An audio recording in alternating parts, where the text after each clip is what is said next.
You have countries where every Saturday the people go out and they wash their sidewalks in front of their stores or their houses. They scrub their sidewalks. So yesterday, Donald Trump formally announced the military occupation of Washington, D.C., the nation's capital, my hometown right now, the place I live. Absolutely unnecessary. It is safe. It is safe. It is unequivocally safe in Washington, D.C. What I want to talk about in this particular effort here, though, is, look, we know Donald Trump to be not very smart, but some days are worse than others. Some days you just got to ask yourself, was there a fucking gas leak in the White House press briefing room? Because yesterday, Donald Trump, in several moments of this nearly hour-long nonsense press conference, several moments, Donald Trump just found himself just spouting free association nonsense into a room that was packed to the gills with journalists. Let me give you a flavor for what I'm talking about, and then we're going to get into his fascination with charts, this new thing that he's doing. But first, witness the glory of a muddled, degraded, demented octogenarian Donald Trump talking about medians on the highways and pivoting to the way we're going to not have crime apparently in Washington, D.C. is to get out and physically scrub our sidewalks clean. Somebody explain it to me. Again, is it a gas leak? Watch this. And you want them to come through so beautifully. You ride down those roads, everything should be perfect. You shouldn't have medians falling down into the roadway. Median, you know, the metal things that are always, somebody had a great lobbyist, because I've never seen them look good. I've been looking at those things with the little, right? They're always broken and bad, but here they're really bad. And we're going to either put new or fix it, and it's not expensive. It's not really expensive. And we're going to fix our roads a little bit. We're going to clean up our sidewalks. You have countries where every Saturday the people go out and they wash their sidewalks in front of their stores or their houses. They scrub their sidewalks. So we aren't quite at that level yet, I don't think. Gaddy, we're not quite there yet, but maybe we will. They go out and they scrub. I think it's so beautiful to hear that and to see those stories. But we're going to make it clean. But just to finish with your question. Even his sycophants behind him seem confused at what he's getting at. He's acting as though crime is so terrible in the nation's capital, a city, again, I live in. I go out at night go to dinner in the city. Rarely do I leave Washington, D.C. I'm not a Northern Virginia or a Maryland fella. This is where I eat. This is where I live. This is where I spend my time and my money. Washington, D.C. So apparently I need to get out and scrub the sidewalk in front of my home every day, and that's going to bring down crime. Or medians with, you know, the medians with you go down in the thing. Even bootlicking Pete Hegseth had a hard time following it. The latest thing that really is concerning is Donald Trump's new fascination with numbers and charts and graphs, as though this imbues upon him credibility because there's numbers involved. He did the same thing that he did the other day in the Oval Office when he went and got a chart, except he holds it up. He doesn't reference anything about it. He doesn't say anything about it. There's no comment. He just holds it up and goes, yes? Nobody thought a thing like that was possible. And, you know, when you say take a look at numbers, I just saw some charts. These are different cities throughout the world. Red is, okay, the red is a place called Washington, D.C. Look at these. Hang on. I got my own chart. Can everybody see that? Here's my chart. Here's my chart. You see how it goes here? All the presidents down the line, and then, oh, we got a Trump presidency. The number, clearly the problematic number, went clear down again when Biden was in office, and then bow all the way back up for Donald Trump's second term. Yes? Okay. And this is a weird new fascination because just the other day, I talked about it last week in the Oval Office when they're trying to justify the firing. I believe it was last week. Maybe it was there. No, it was last week. Even though there is no justification for Donald Trump having fired the commissioner of the Bureau of Labor Statistics, and he just wanted to put his new Heritage Foundation person in there. Remember, Donald Trump doesn't know anything about Project 2025. He disavowed it, although he's putting everybody who had anything to do with Project 2025 in the highest positions of authority and influence in our government. But just the other day in the Oval Office, he rummaged around on his desk and grabbed a chart and did the same thing where he doesn't comment, he doesn't explain, there's no further elucidation about what the point is he's trying to make. He just holds up the chart. Under Trump than Biden, by a wide margin. That's the story. I think when you look at them, they're all something, but this one chart really says it better than anything. If you look at this is great, but this chart is pretty amazing right here.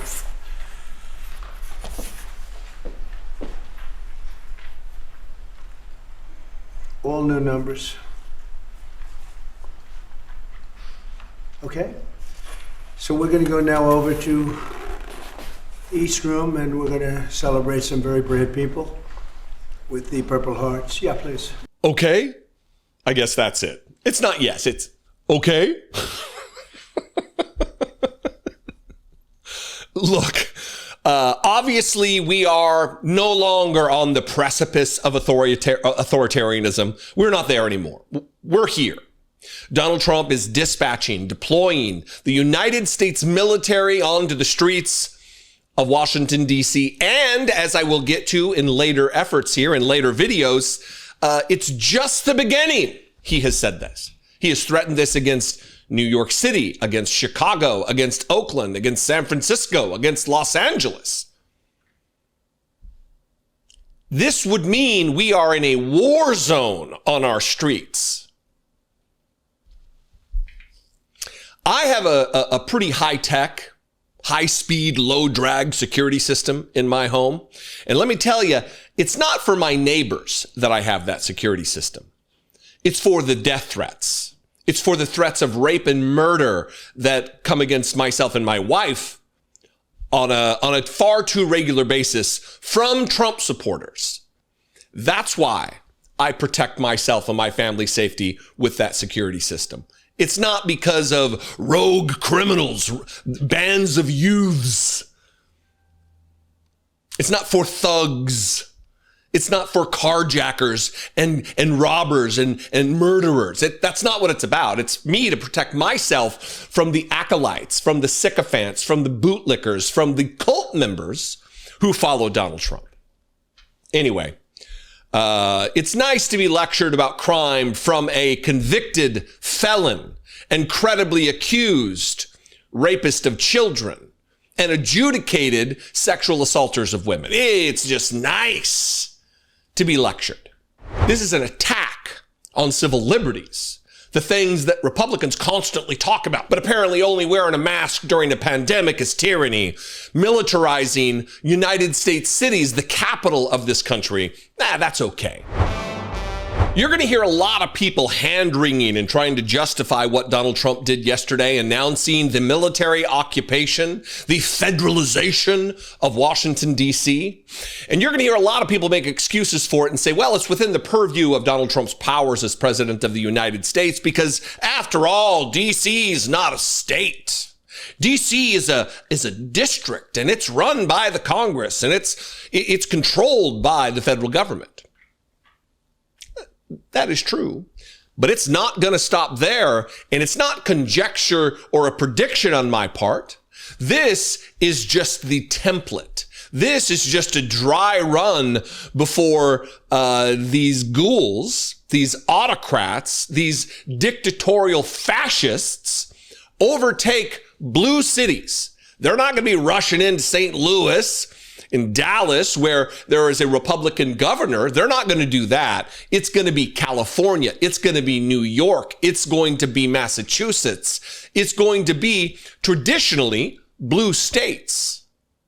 And it's just starting now. And if you think I'm being hyperbolic, I'm going to play a couple of clips for you. One is the new U.S. Attorney for the District of Columbia, Jeanine Pirro, the TV host on Fox News, who's now has a modicum of power. She is saying this is just the beginning. The National Guard, the ATF, the DEA, the FBI, so that criminals know now that we see them, we are watching them, and we're going to make them accountable. But make no mistake, Sean, this is just the beginning. Today was, as the president called it, Liberation Day. But we are now in the process of bringing to the attention of law-abiding citizens, not just in D.C., but throughout the country, that we're not going to tolerate crime that is out of control in the nation's capital. This is the shining city on the hill that our forefathers talked about.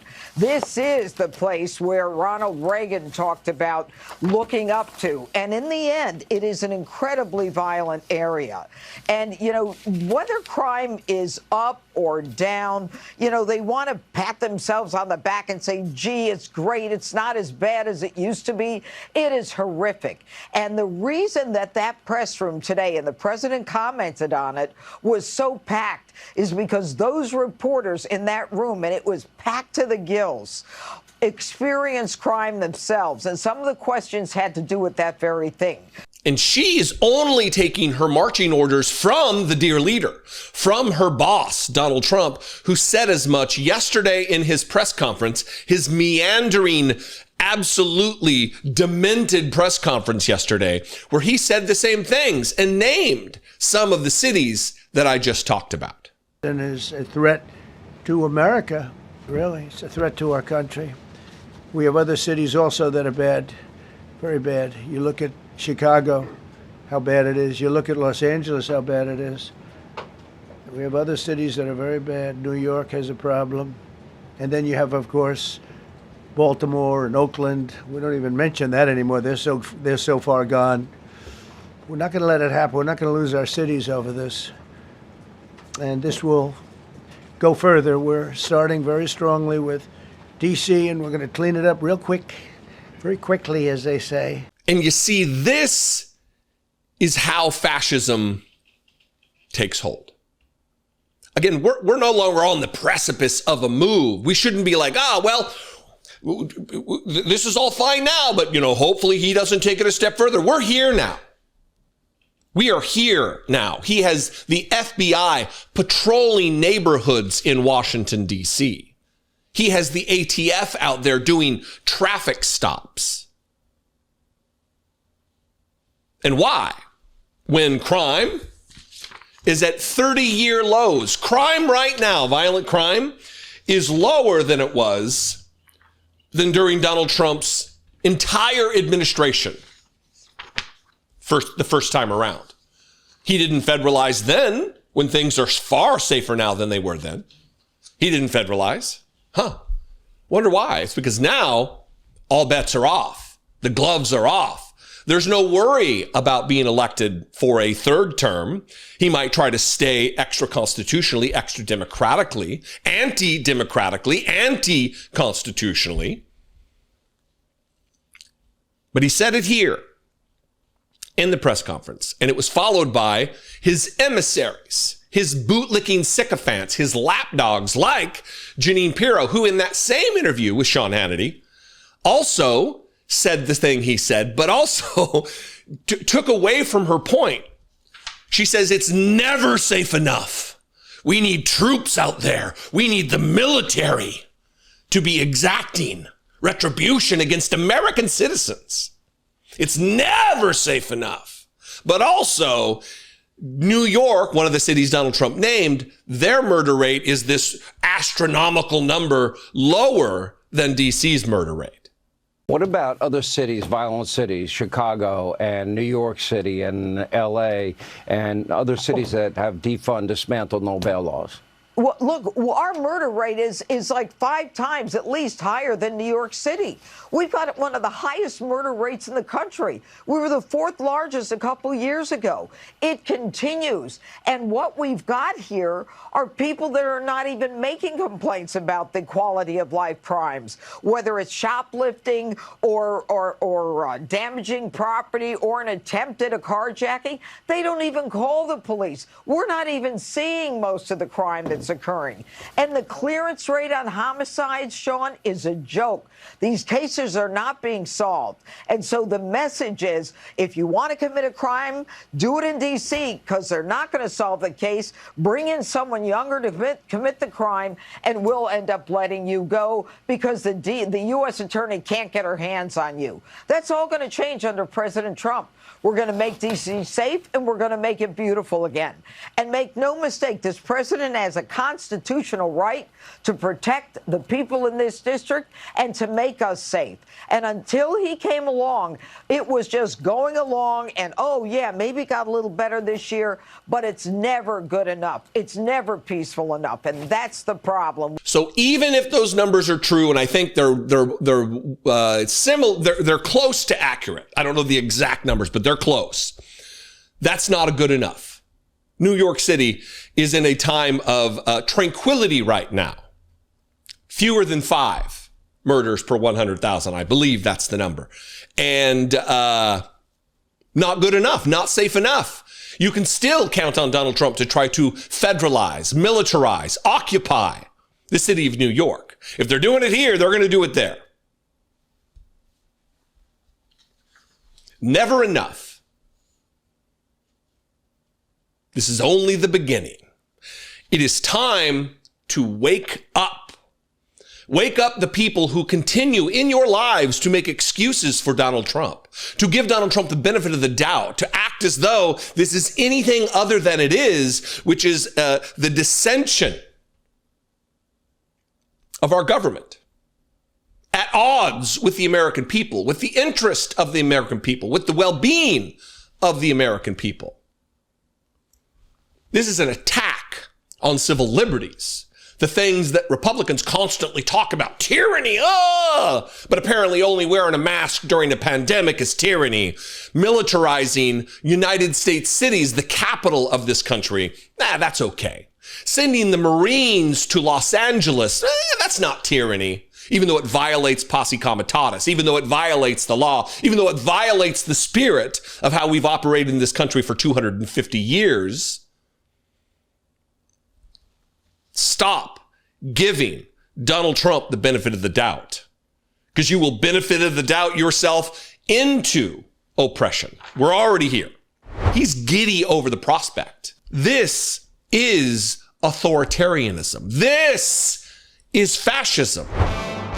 If yesterday was not alarming enough for you, if you were one of those people who's like the media, corporate media, giving all kinds of second chances to Donald Trump and the benefit of the doubt, just drowning Donald Trump in the benefit of the doubt. If you're one of those people, I hope this story wakes you up.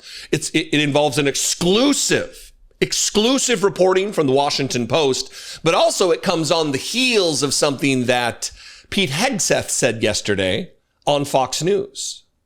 Here's the headline from the Washington Post before I get to that Pete Hegseth clip. This is exclusive again. Pentagon plan would create military reaction force for civil unrest. Documents reviewed by the Washington Post detail a new National Guard mission that, if adopted, would require hundreds of troops to be ready around the clock. QRF, quick reaction force, to deploy not to some war zone, not to go assist with the genocide in Gaza being perpetrated against the Palestinian people by Benjamin Netanyahu. No, not that. A quick reaction force to a city near you. And it's nice that this reporting just came out because Pete Hegseth said just as much yesterday with Laura Ingraham talking about if you shoot at us, we're going to gun you down. There's going to be consequence for your actions. American citizen, if you have something negative to say about the occupation of American cities by the United States military and federal agents. First, let's go to Pete Hegseth, and then we'll read from the article.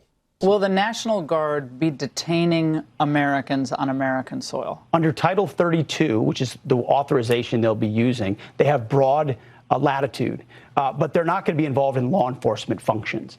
They will be standing right alongside our federal agents like they were in Los Angeles. They're going to be proactive. If you take an action or a shot at them, there will be a consequence. So they're going to be strong. So if a crime is being committed, in other words, and a National Guardsman sees a crime being committed, then what? They can come alongside and assist law enforcement. What if law enforcement isn't on that corner? Then they can take. Then they will. I will have their back to ensure they can take the necessary action to protect citizens of D.C. and to protect themselves. So there's no rogue law enforcement going on from the National Guard, but there's also the application of common sense. We're not going to have National Guardsmen sitting there like this, seeing a crime committed and not do something about it. You can help somebody, interdict, temporarily detain like we did in Los Angeles, and hand over to law enforcement. Broad latitude.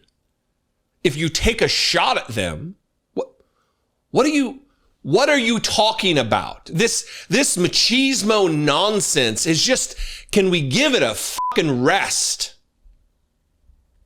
No one's looking to shoot at National Guardsmen who likely don't want to be here, don't want to be doing the thing they're ordered to do, occupying United States cities, oppressing citizens of the United States of America.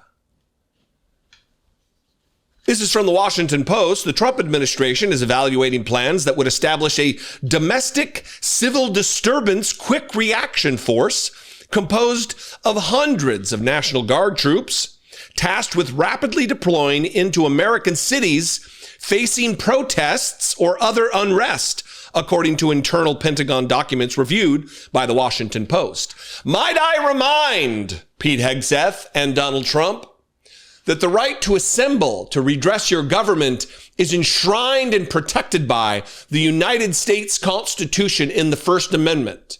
The same United States Constitution that both Donald Trump and Pete Hegseth have sworn an oath to on multiple occasions.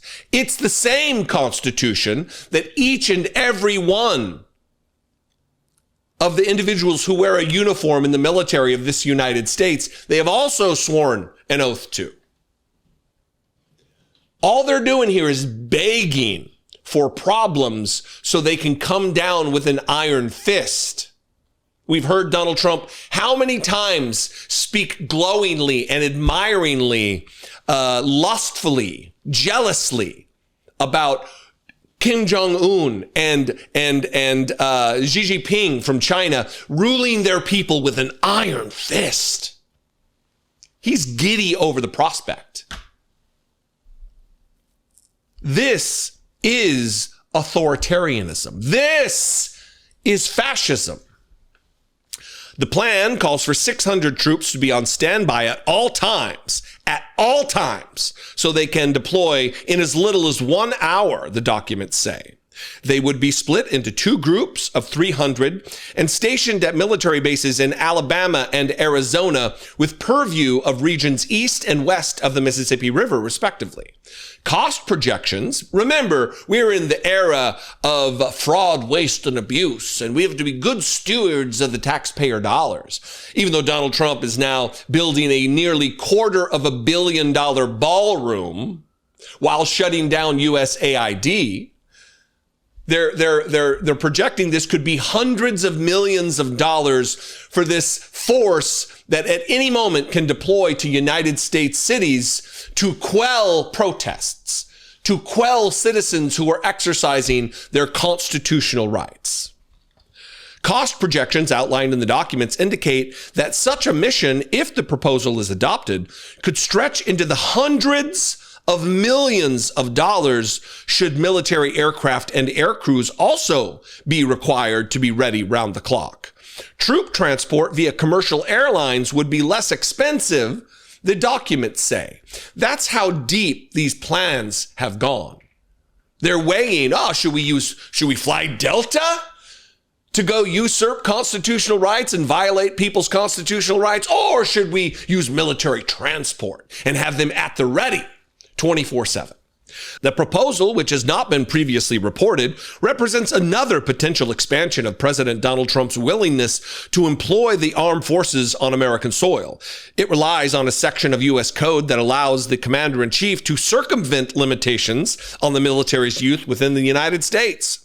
The documents, marked pre-decisional, are comprehensive and contain extensive discussion about the potential societal implications of establishing such a program. They were compiled by the National Guard officials and bear timestamps as recent as late July and early August. Fiscal year 2027 is the earliest this program could be created and funded through the Pentagon's traditional budgetary process, the documents say, leaving unclear whether the initiative could begin sooner through an alternative funding source.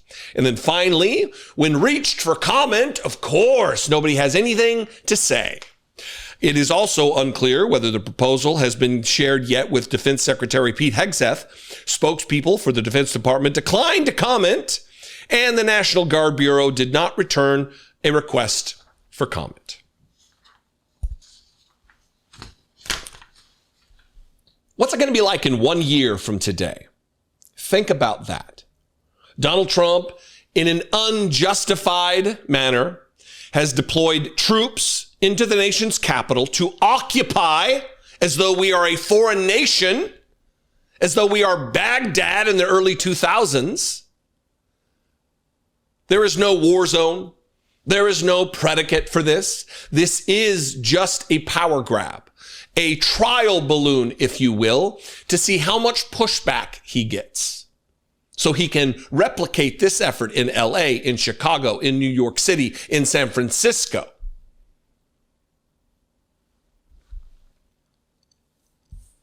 He's not going to be attacking blue, or he's not going to be attacking red states with Republican governors.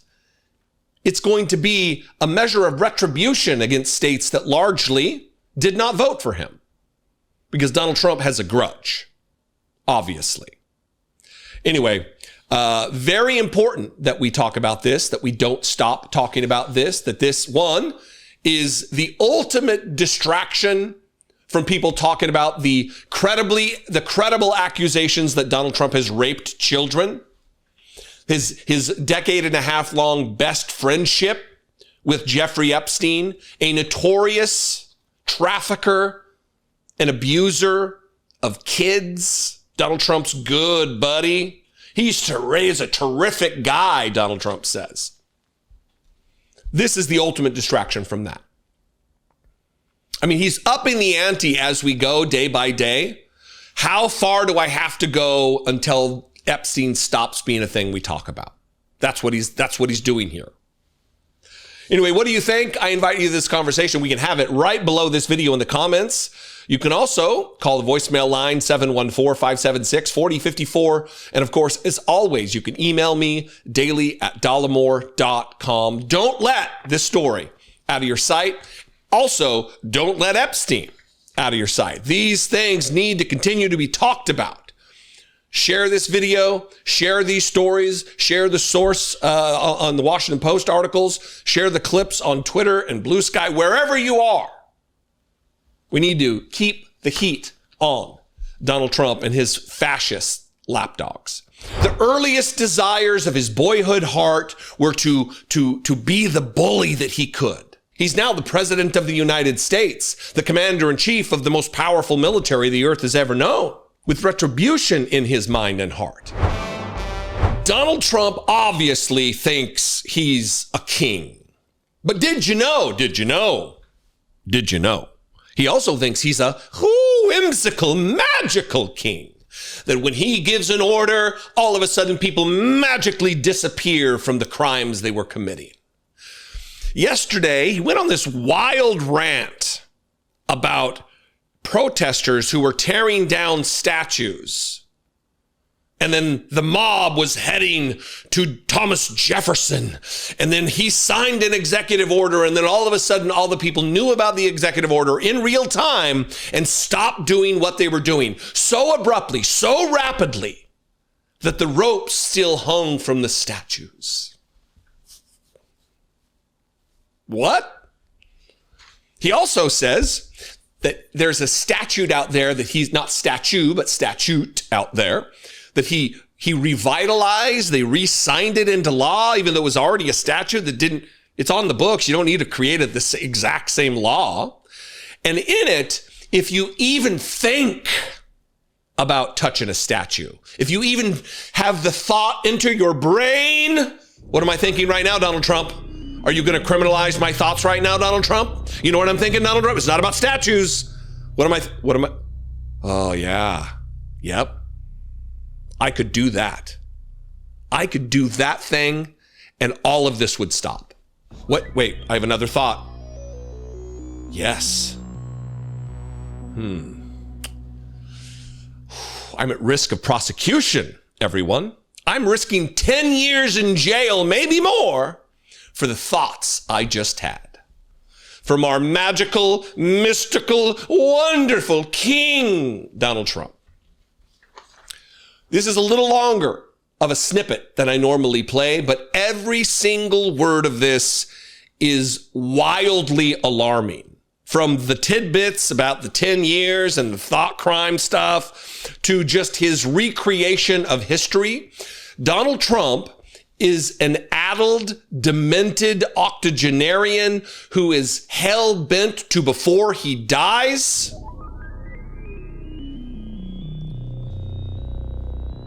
act out his most authoritarian fantasies, his most dictatorial fantasies. Watch this. Stick around for it as long as you can. I'll put a timer up in the top corner so you can scroll through if you get tired of it or you just can't handle it or you don't give a f*** about what he says anyway. And then we'll talk about it on the other side. So, just to conclude, Washington, D.C. should be one of the safest, cleanest, most beautiful places anywhere in the world. It was years ago. We had one problem that was a pretty big problem.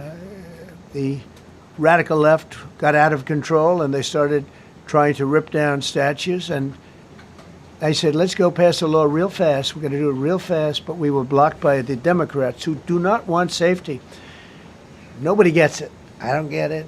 They don't get it because they can't get votes. I don't know how they can win an election with this, but they don't want safety.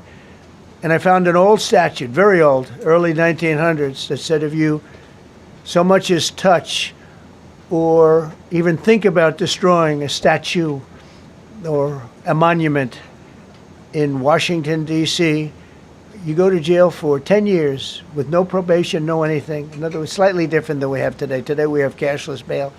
There you get jailed 10 years. No curtailed sentence, 10 years. And we took it out. Nobody used it. It was never used because, you know, it's harsh. And you remember they started to rip down the statue of Abraham Lincoln. I said, that's a tough one to rip down. He was pretty good, Pam. I think he was pretty good. When the ropes started going around Abraham Lincoln to pull him down, Andrew Jackson, others, and they were heading to the Jefferson Memorial, Thomas Jefferson. They're going to do a big number there. I said, it's time. And I signed that statute immediately. We had it updated. We made it use the same language, all passed by Congress. And I announced it's 10 years in jail, no probation, no anything, 10 years, no curtail sentence if you touch, so much as touch a statue in Washington, D.C. And it was an amazing sight, beautiful sight. Everybody just left. The ropes were hanging around Andrew Jackson, and there were two ropes around Abraham Lincoln. They left the rope, but everybody just left. And that was the last problem we ever had. You know, that was the last problem that we ever had with the statues. They were going wild. And somebody came to me and said, sir, in 1910, I don't want to give you an exact because you'll say, Donald Trump gave us wrong dates around like early on. You know, if I'm slightly off, they make you sound a little bad. So I won't put myself in that position. I won't put you in that position because I think everybody agrees with what we're doing today. But when I signed that thing, it was like a miracle. Everybody left. They were gone. They were starting to march down. They started the march toward Thomas Jefferson. And I figured he was always going to be safe. But they found something with him, and they found something with Abraham Lincoln. And even in the name George Washington in California, numerous places changed the name of George Washington High School and various other places. They took George Washington's name. This was a sick, woke culture that I think we've largely ended.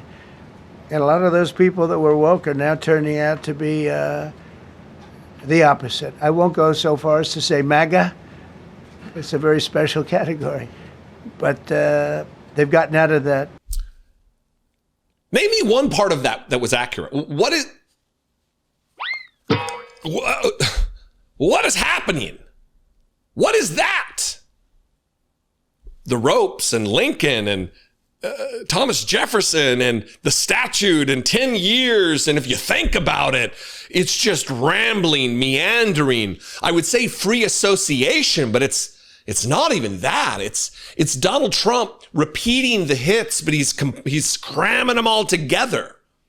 The same bullshit that he talks about year after year after year that becomes, he's just on autopilot. We are in danger because his brain is a melted candle. We are in danger because the earliest desires of his boyhood heart were to be the bully that he could. And now he's the ultimate bully. He's not just a kid with the magnifying glass burning ants. He's now the president of the United States, the commander-in-chief of the most powerful military the earth has ever known, with retribution in his mind and heart, with revenge at the core of his motivation. He's not here to make America great again. He's here to bring America to heel, to be that dictator type who rules his people with an iron fist.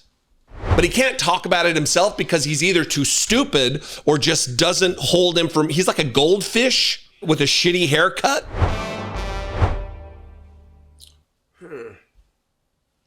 Yeah, I can't. Sorry about that, everybody. I was just looking for Jake Tapper and Alex Thompson. It seems that they're just nowhere to be found. They have all the time in the world to write furiously a book about the cognition of Joe Biden when he's no longer president, will no longer be president again, or hold any other public office for that matter. They found it very important in an age where the United States military is being deployed to the United States Capitol to occupy us. They're nowhere to be found right now. Yesterday, during Donald Trump's absolutely demented press conference, just off the rails press conference, there were many, many moments. There were more moments than there were not of Donald Trump displaying cognitive issues. I'm only going to talk about one of them here, well, two of them here. One is that multiple times, so it wasn't just the slip of the tongue, Donald Trump, who's going to be in Alaska on Friday, Alaska, the 49th state of the Union, a state within the borders of the United States of America. He's going to be in America. He said twice yesterday that he's going to Russia to meet with Vladimir Putin. I mean, at what point is Jake Tapper going to have a mea culpa moment where he's like, yeah, look, I f***ed up. I am so afraid of retribution from Donald Trump that I have to kiss the ring and bend the knee, jump up into the lap of old grandpa and hear a tale, have him spin a yarn into my ear as though I'm one of his grandkids. Jake Tapper and Alex Thompson are disgraces to their occupation. Cowards, at the very least. They're cowards because they're afraid of what will come their way for just doing their jobs. They're constitutionally protected jobs as members of the free press. So it's either, at the very least, they're cowards, but more, maybe sinister. Maybe there's a sinister element here. But either way, Jake Tapper, Alex Thompson, wherever you might be, brothers, here's Donald Trump, in case you missed it yesterday, saying that he's going to be in Russia when he clearly meant Alaska. Today, we're formally declaring a public safety emergency. This is an emergency. This is a tragic emergency. And it's embarrassing for me to be up here. You know, I'm going to see Putin. I'm going to Russia on Friday.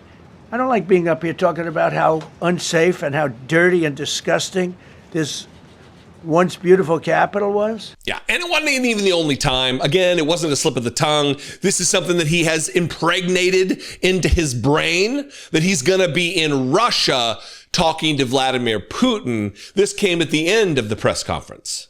I don't want you to be comfortable. So no, I don't want to make life comfortable. So look.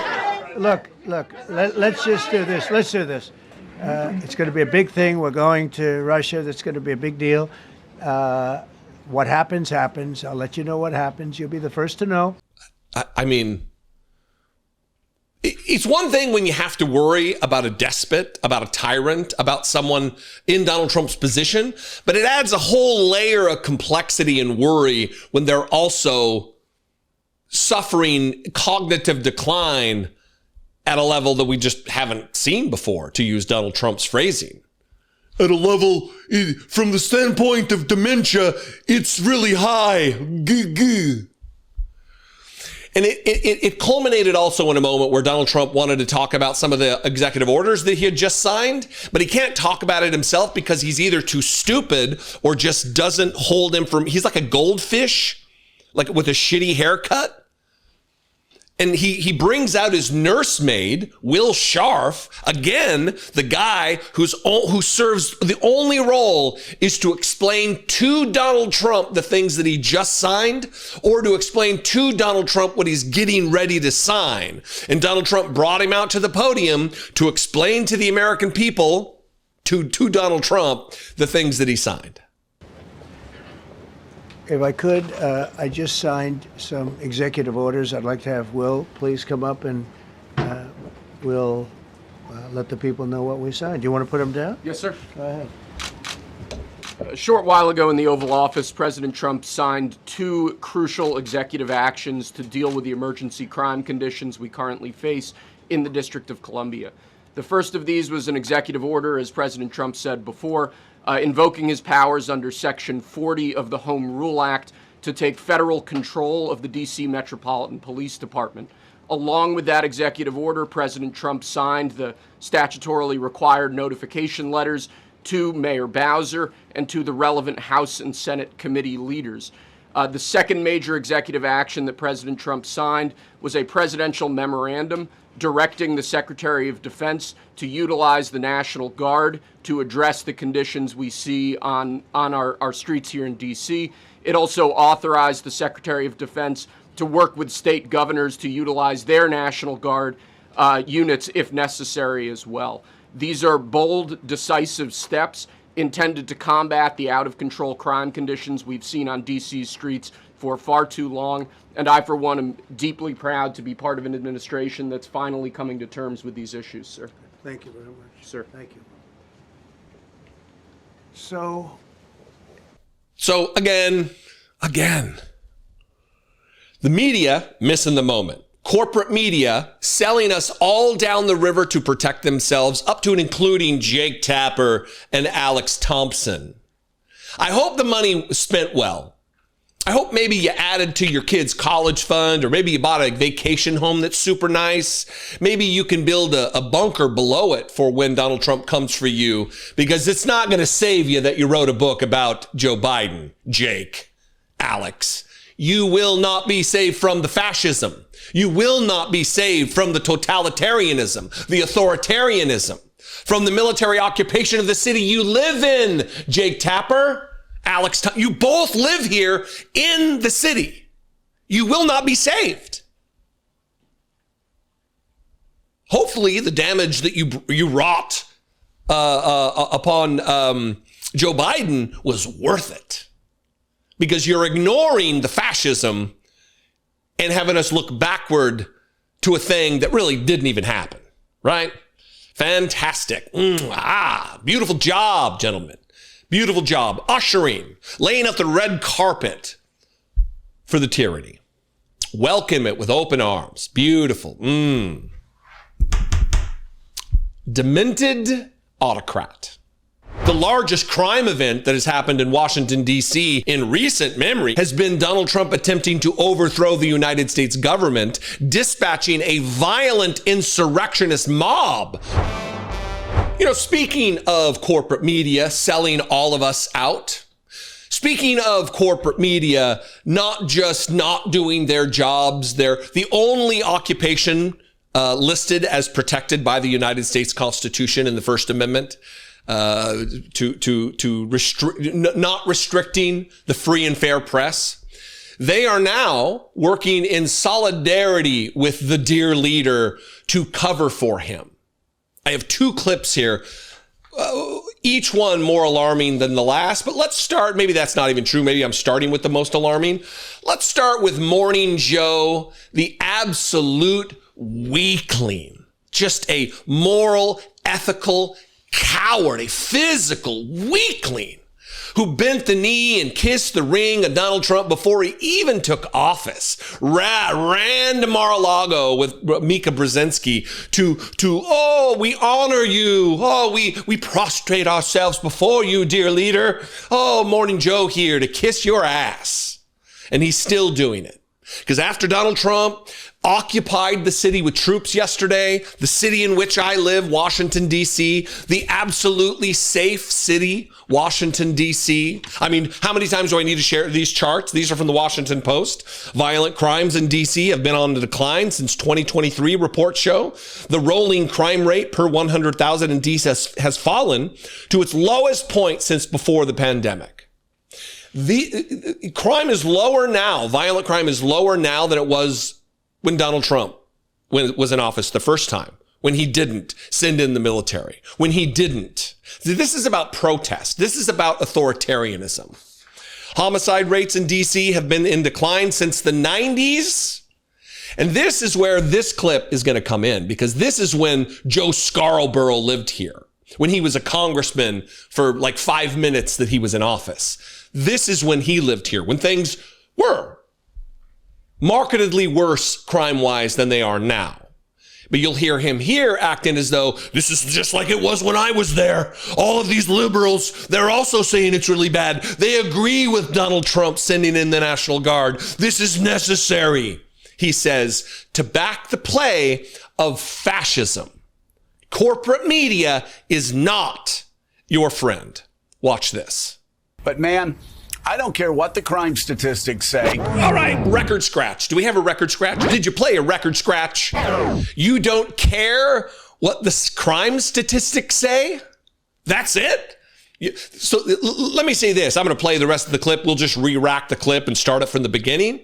But nothing else he has to say matters if he's disregarding what the crime statistics say. Because for little Joe Scarborough, it's all about his little feelings. I don't care what the statistics say. I don't care what the numbers are. I don't care what the facts are. The reality of this situation isn't important to me. I care about how I feel about it. And I feel scared when I'm in D.C. I live here. Again, I'm going to repeat this until I can't talk anymore. It is safe in Washington, D.C. I was out last night when the sun went down, when it was dark and scary for a Joe Scarborough. I will be out tonight when it's dark. We're going out to dinner tonight. These people are weak And because of the built-in fear that they're just consumed by, the rest of us have to live under military occupation. I don't know if it's because they're rich weaklings or what, but come on. All right, we'll re-rack the clip, listen to this nonsense. You can disregard everything that he says after he doesn't care about the stats. But man, I don't care what the crime statistics say. Crime has been a problem in this city for the 32 years I've been living inside and outside of the city. It's just, even now, Meek and I, we're talking to somebody who lives in the city. These are all Democrats who said, our friends won't walk more than 3 blocks in D.C. at night without feeling. Complete opposite of New York City, where I'll walk 40, 50 blocks at night and not think twice about it in New York City, in Midtown, downtown. I mean, New York is a safe place. Washington, D.C., man, it's door to door. I mean, I get one of those bikes, me. I love riding the bikes around. I'll ride around and I go door to door. I don't slow down. It's very dangerous there. Glad the crime rates are going down, but there is no sense of security for people who've been living in that city for 30 years. That's a lot. That is a lot. A lot of bullshit. A lot of fear. A lot of distraction, a lot of giving Donald Trump the benefit of the doubt when he does not deserve it in any way. Because the largest crime event that has happened in Washington, D.C. in recent memory, in decades, has been Donald Trump attempting to overthrow the United States government, dispatching a violent insurrectionist mob to the United States Capitol in a bid to stay in power after he lost an election, but wanted to stay in the White House. But yeah, I can't walk, I can't ride my bike, and the thing with the going, it's so scary. He's not the only one. Dasha Burns from Politico also tried to cover for Donald Trump and say, well, he's a very visual person. So when he sees blah, blah, blah, blah, blah, as though this isn't strictly a political move, as though strictly this is not about fascism, that there is some underlying cause that would motivate Donald Trump to make this decision. When we're already we're talking about the reporting from the Washington Post that they want a quick reaction force to deploy United States military troops to cities across the country where people might protest the policies of Donald Trump. Nothing about that, huh, Dasha? No? Just that Donald Trump's very visual. Yeah. And take note, she's not saying it on CNN. She's not saying it on MSNBC. She's going to the belly of the beast, the propaganda outlet, Fox News, to tell their viewers that Donald Trump is good and gracious and decent, and he sees things and wants to take action. Yeah, and for the president, this is something that hits home because he is a visual person, and the visuals of, we saw him driving to his golf course and seeing those homeless encampments. We also see him connect to individual stories like what you just heard there, and he likes a quick win. And when I was talking to the White House today, they were really painting this as sort of a 30-day blitz. They want to get in, they want to federalize the police department, they want to really show some serious progress over the next 30 days, and that's really the limit that they have. The challenge that they're going to face is the D.C. Council. They can do a lot with the police force and with the National Guard, but there are a lot of things that they can't change that the D.C. Council is in control over, and how the president in places like D.C. and potentially other cities where he wants to see improvements works with Democrats is going to be a major question. But this certainly puts him and the White House on comfortable footing and allows them to have Democrats on the back foot on the issue of crime, which is a long pattern with Republican and Democratic politics. Yeah. One, it must be stated, apparently, homeless encampments don't mean they don't equate to crime. Crime does not map on to people who are too poor to have a home. But maybe the elite journalists, Dasha Burns of Politico, Morning Joe and the safety of his studio in New York City. He feels so I can walk around any time of the day, any time of the night in New York City. But DC is a crime-ridden hellhole that needs military occupation to get it turned around. Stop giving credibility. Stop listening to the Dasha Burnses of the world and the Morning Joes of the world. Stop giving them ratings. Stop giving them your ear to listen to their analysis. They're liars. They're bending the knee and making things easier for Donald Trump to accomplish his wettest, wildest dreams, to rule the United States and her people with an iron fist, a thing he constantly talks about. Oh, you can come here, but you got to be very careful. You can't be out after dark. You can't go. You got to be careful going to a restaurant or anything after dark. Republicans are out in force right now trying to justify the military occupation of Washington, D.C., a city that is safe, a city I live in, a city I go out to dinner in, the city that I go out and have cocktails in at night, a city that is safe. And I got to thinking about this before I play this clip of Rick Scott and Doug Burgum and Roger Marshall, that I have lived in this city since January 1st, 2022. We're going on 4 years in this city. In just a couple of months, 4 months or so, it'll be 4 years. And the only crime that I have had perpetrated against me and my wife, Brittany Page, the only crime that I've been a victim of came at the hands of a Trump supporter. Remember this voicemail that I received in April of last year. We'll just cue it up and see what you think. You fucking piece of shit. You're fucking dead. You and your family, motherfucker. You're fucking dead. Trump supporter called.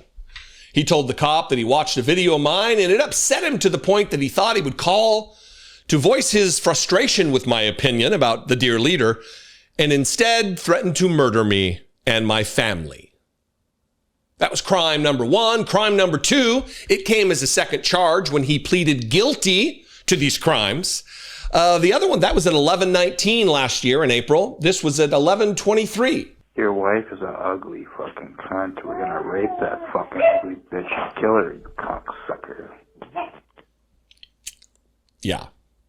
These are the only crimes I've been a victim of in Washington, D.C. And they came at the hands of a rabid, rape-threatening, murder-threatening Donald Trump supporter.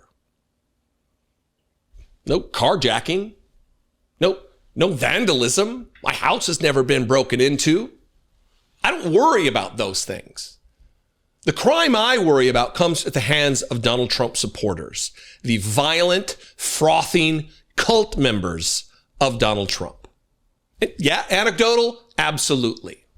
But when I listen to these GOP politicians, these liars, these hucksters, these grifters, these high priests in the cult of Donald Trump talk about how dangerous and scary Washington, D.C. is, there's two reactions. One, it's just laughable because it's so far out of reality. And the other thing is a little bit of pity because these mighty alpha men who constantly talk about traditional masculinity and men can't be men anymore, and we're tough and we're protectors. They are beside themselves with fear just walking through the streets of Washington, D.C. They are cowards at their core, physical weaklings.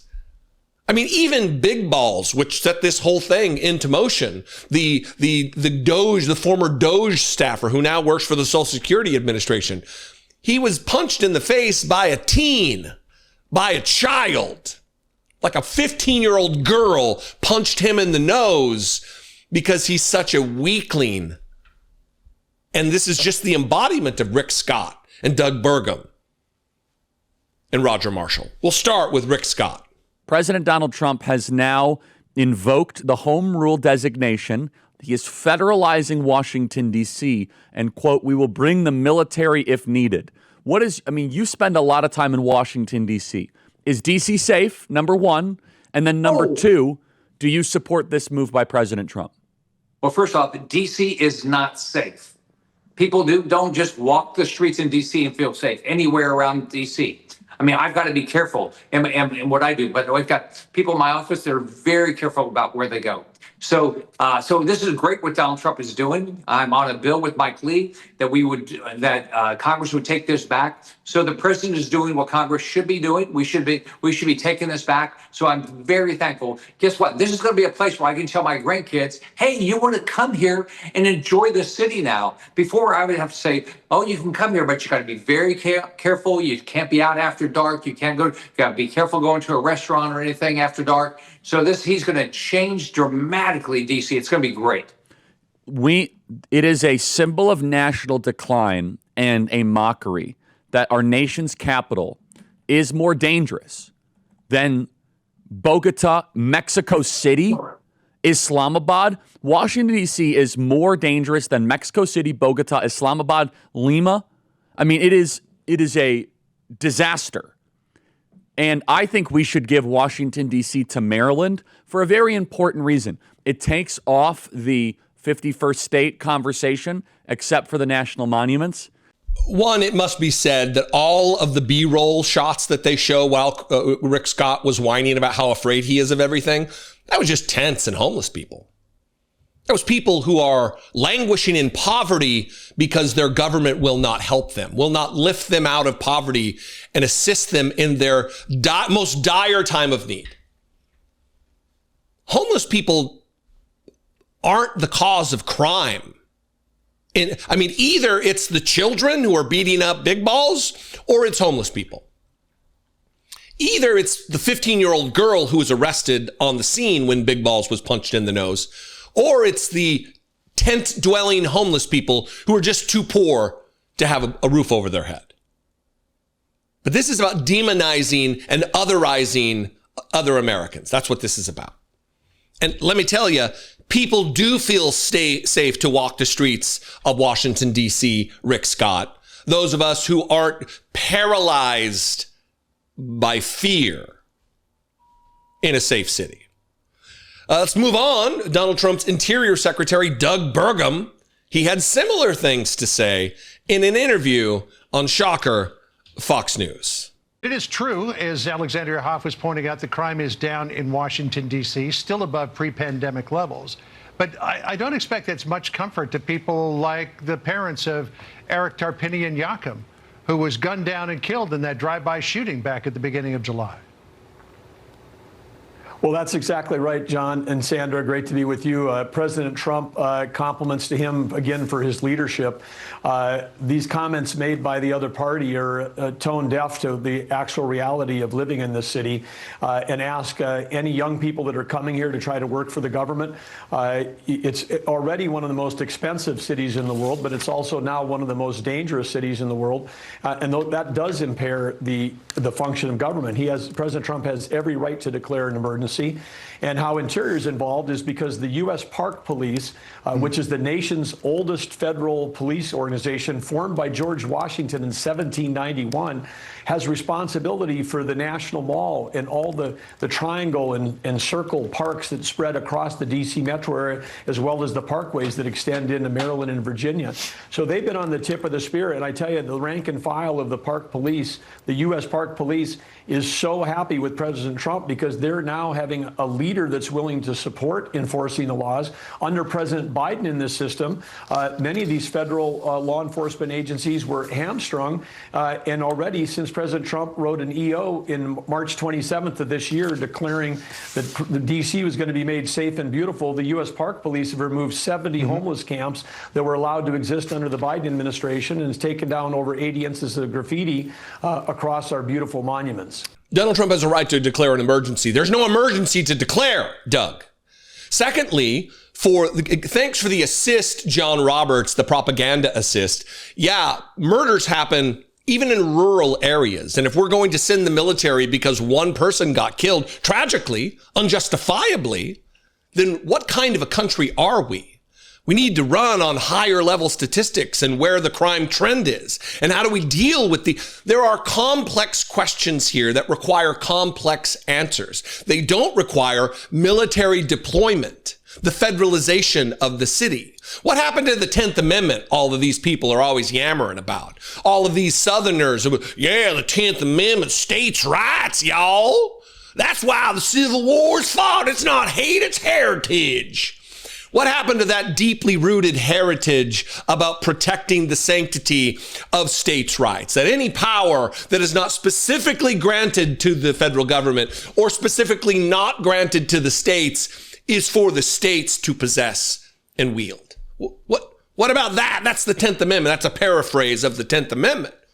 All these people, these conservatives who love states' rights, they don't care about them now because they're in a cult. And Donald Trump has no respect for either of the oaths he took to the Constitution. And neither do they. They're liars. And they're here to protect the cult, the interest of the dear leader. There is no emergency. Again, I walk unimpeded, without fear, throughout this city. Are there pockets of the city where there are crime at higher levels? Of course, it's a city. It's where people live. It's the same in any place. It's the same in little tiny towns where more crime happens in some areas than others. That's the lay of the land. That's the way it works.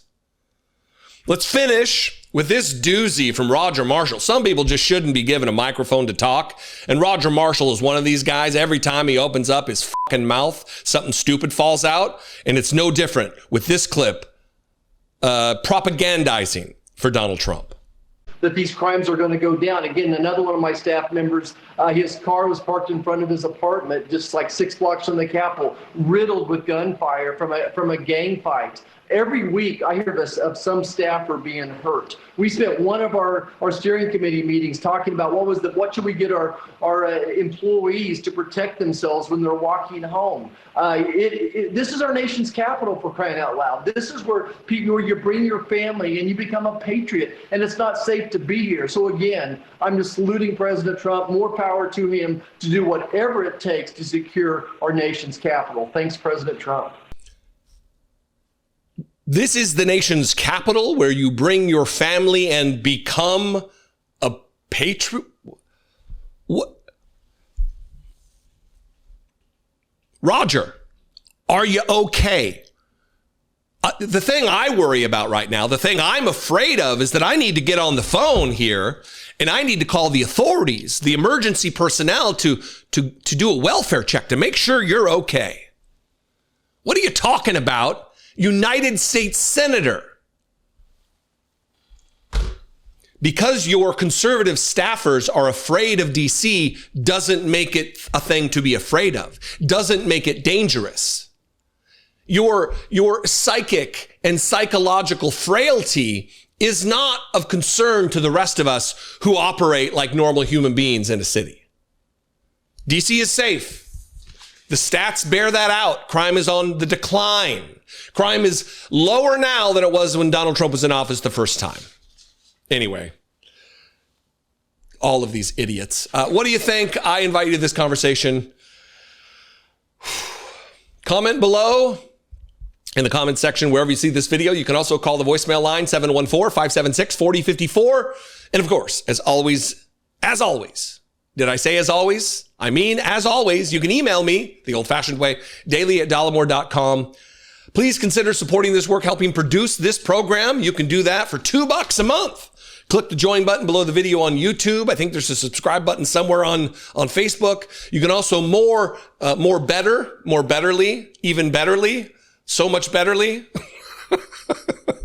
It's the last video of the day. I'm tired. You can go to patreon.com/IDoubtIt podcast. They take a way lesser, smaller share of your donation than YouTube or Facebook. And that is the best place to do it. Patreon.com/IDoubtIt podcast. I love and appreciate you very much. I'll see you next time. We're going to get through this, but it's going to take us sticking together. Be genuine. Take care of one another.